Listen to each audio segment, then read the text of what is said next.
तर मस्त हॉटेलसारखा कुरकुरीत असा पेपर डोसा तयार झालेला आहे. घरचे तांदूळ वापरून हा पेपर डोसा तयार केलेला आहे. अगदी साधी आणि सोपी रेसिपी आहे.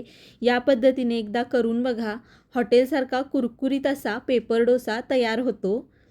तर पेपर डोसा तयार करण्यासाठी इथं मी 3 वाटी घरचे तांदूळ घेतलेले आहेत.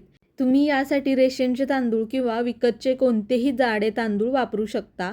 फक्त इंद्रायणी तांदूळ वापरू नका, कारण तो चिकट असतो. तर 3 वाटी मी तांदूळ घेतलेले आहेत आणि ज्या वाटीने तांदूळ घेतलेले आहेत त्याच वाटीने साधारण पाऊण वाटी उडदाची डाळ घेतलेली आहे.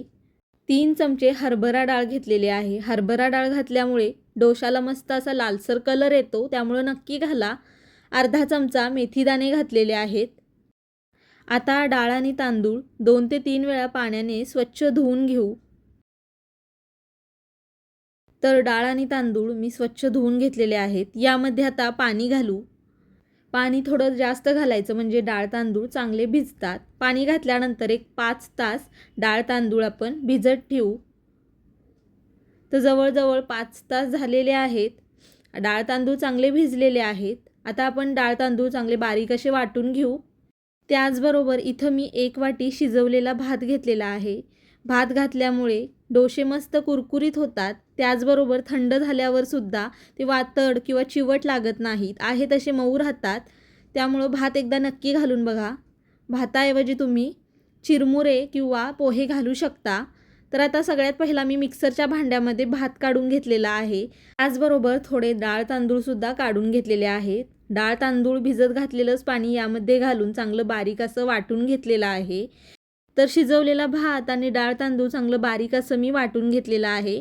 एका मोठ्या भांड्यामध्ये हे तयार केलेलं पीठ काढून घेऊ.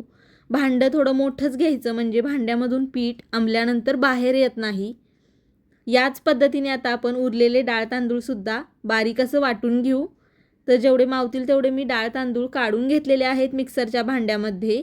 यामधलंच थोडं पाणी घालून चांगलं बारीक असं वाटून घेतलेलं आहे. पाणी जास्त घालू नका. तर उरलेले डाळ तांदूळसुद्धा मी चांगले वाटून घेतलेले आहेत बारीक असे. आता हे तयार केलेलं पीठ आपण चमच्याने चांगलं 1 मिनिटभर मिक्स करून घेऊ, म्हणजे ते चांगलं फुलतं आणि पिठाला आंबल्यानंतर चांगली जाळी अशी सुटते. तर या पद्धतीने बघू शकताय, जास्त पातळ नाही जास्त घट्ट नाही असं पीठ ठेवायचं आहे. तर आता भांड्यावरती आपण पॅकबंद असं झाकण ठेवून देऊ. झाकण ठेवून दिल्यानंतर यावरती उबदार कापड असं घातलेलं आहे. उन्हाळा असल्यामुळे घालू शकता किंवा नाही घातलं तरी कापड चालतं. तर आता आपण हे पीठ 10 ते 12 तास आंबवण्यासाठी ठेवून देऊ. तर दुसऱ्या दिवशी सकाळी किंवा 10 ते 12 तास झाल्यानंतर तुम्ही बघू शकताय मस्त असं पीठ फुलून वरती आलेलं आहे. पिठाला जाळीसुद्धा मस्त सुटलेली आहे. मस्त जाळीदार आणि हलका हलका असं पीठ तयार झालेलं आहे. आता यामध्ये चवीनुसार मीठ घालू. तर तुम्हाला जेवढ्या पिठाचे डोसे बनवायचे आहेत तेवढ्या पिठामध्ये तुम्ही मीठ घाला आणि उरलेलं पीठ पॅकबंद डब्यामध्ये घालून फ्रीजमध्ये ठेवून द्या. 2 ते 3 दिवस पीठ चांगलं टिकतं. तर आता मीठ घातल्यानंतर मी चांगलं मिक्स करून घेतलेलं आहे. आता आपण डोसे तयार करायला घेऊ. त्यासाठी नॉनस्टिक तवा मी गरम करून घेतलेला आहे. तवा जास्त गरम करायचा नाही, नाहीतर डोशाचं पीठ तव्याला चिकटतं.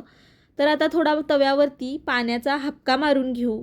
पाण्याचा हबका मारून घेतल्यानंतर थोडंसं सुती कापडाने आपण पुसून घेऊ. म्हणजे काय होतं, तवा जर जास्त गरम झाला असेल तर थोडासा थंड होतो आणि डोसा पसरवताना चमच्याला पीठ चिटकत नाही. तर साधारण 1.5 ते 2 पळी मी पीठ घातलेलं आहे तव्यावरती आणि अगदी हलक्या हाताने या पद्धतीने बघू शकताय गोलाकार असा डोसा पसरवून घ्यायचा आहे, पातळ असा. तर डोसा पसरवून घेतलेला आहे. आता डोशावरचं थोडं पीठ सुकल्यानंतर डोशाला थोडंसं तेल लावलेलं आहे. तुम्ही तेल, तूप किंवा बटर काहीही वापरू शकता.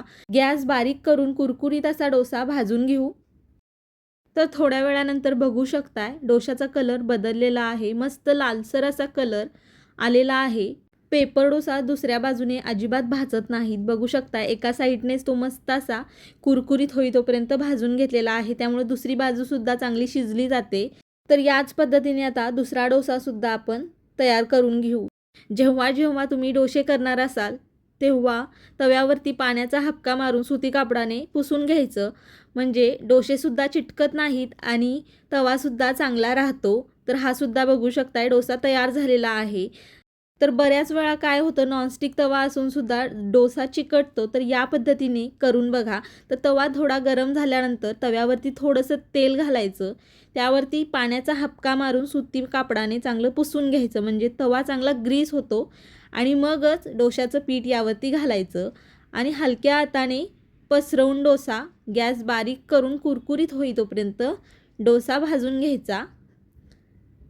तर थोड्या वेळानंतर तुम्ही बघू शकताय आपोआप डोसा उचललेला आहे. हा सुद्धा डोसा बघू शकताय मस्त कुरकुरीत असा तयार झालेला आहे. मस्त असा हॉटेलसारखा कुरकुरीत पेपर डोसा ओल्या नारळाच्या चटणीसोबत खायला एक नंबर लागतो. तुम्ही बटाट्याच्या भाजीसोबत सुद्धा खाऊ शकता, मस्तच लागतो. तुम्हाला जर ही कुरकुरीत डोशाची रेसिपी आवडली असेल तर नक्की एकदा या पद्धतीने करून बघा. व्हिडिओ आवडला असेल तर लाईक करा, शेअर करा. चॅनेलला सबस्क्राईब केलं नसेल तर सबस्क्राईब नक्की करा. पुन्हा भेटू अशाच एका सोप्या आणि मस्त रेसिपीसोबत. धन्यवाद.